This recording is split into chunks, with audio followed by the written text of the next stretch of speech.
guys, welcome to my channel.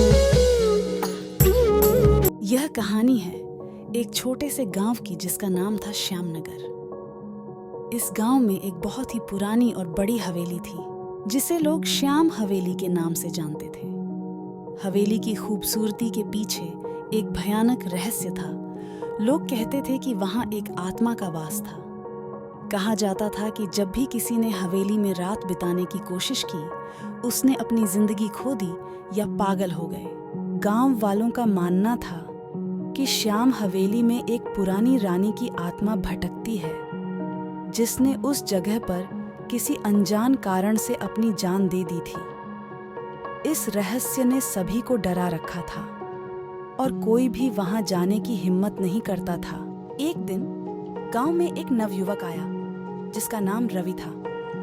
Ravi ने पुरानी कहानियां और अफवाहों को कभी गंभीरता से नहीं लिया। जब उसने श्याम हवेली के बारे में सुना तो उसने सोचा कि यह सब झूठ है और उसने निर्णय लिया कि वह उस हवेली में एक रात बिताकर गांव वालों को साबित करेगा कि यह सब सिर्फ कहानियां हैं। गांव के बुजुर्गों ने उसे समझाने की कोशिश की, लेकिन रवि ने उनकी बातों को नजरअंदाज कर दिया।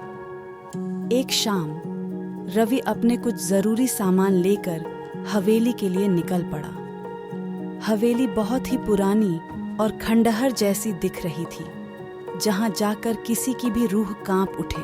रात का समय हो गया और हवेली में गहरी चुप्पी छा गई। रवि ने एक कमरे में अपना बिस्तर लगाया और अपनी टॉर्च जलाकर चारों ओर देखने लगा। हवेली के अंदर कीमती चित्र, टूटे फूटे फर्नीचर और धूल भरी किताबें थीं। रवि ने चारपाई पर लेटकर एक किताब उठाई और पढ़ने लगा, लेकिन अचानक एक ठंडी हवा का झोंका आया और दरवाजा खुद ब खुद बंद हो गया। रवि सहम गया, लेकिन उसने खुद को संभाला और किताब पढ़ने लगा।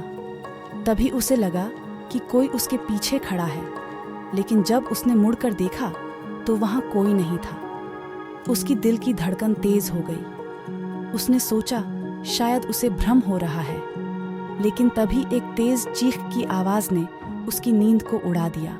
रवि का चेहरा पसीने से भीग गया। उसने देखा कि कमरे का दरवाजा खुल चुका था और अंधेरे में से कोई सफेद लिबास पहने हुए एक महिला की परछाई दिख रही थी। वह परछाई धीरे धीरे पास आ रही थी। रवि डर के मारे उठकर भागने लगा, लेकिन जैसे ही उसने दरवाजे से बाहर निकलने की कोशिश की, दरवाजा बंद हो गया। अब वह परछाई बिल्कुल उसके सामने थी।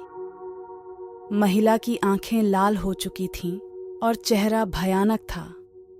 उसने रवि से कहा, तुमने मेरी शांति भंग की है, इस जगह से चले जाओ। रवि ने हिम्मत जुटाई और कहा, मैं यह जानना चाहता हूं कि तुम्हारी आत्मा को शांति क्यों नहीं मिल रही। महिला की आत्मा ने आह भरी और बोली, यह मेरी कहानी है।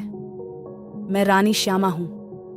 मेरे पति ने मुझे यहां बंद कर दिया था और मैं भूख और प्यास से मर गई थी। मेरी आत्मा को शांति नहीं मिली क्योंकि मेरा अंतिम संस्कार नहीं किया गया। रवि ने वादा किया कि वह उसकी आत्मा को शांति दिलाने के लिए उसका अंतिम संस्कार पूरे विधि विधान से करेगा। महिला की आत्मा ने उसकी बात मानी और गायब हो गई। अगली सुबह रवि ने गांव वालों को सब कुछ बताया और सभी ने मिलकर रानी श्यामा का अंतिम संस्कार किया।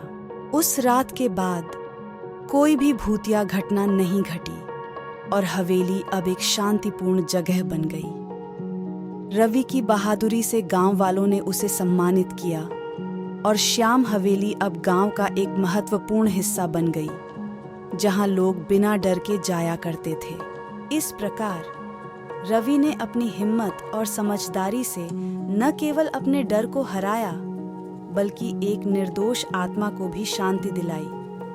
यह कहानी हमें सिखाती है कि हमें सबसे बड़ी चुनौतियों का सामना बहादुरी और बुद्धिमानी से करना चाहिए।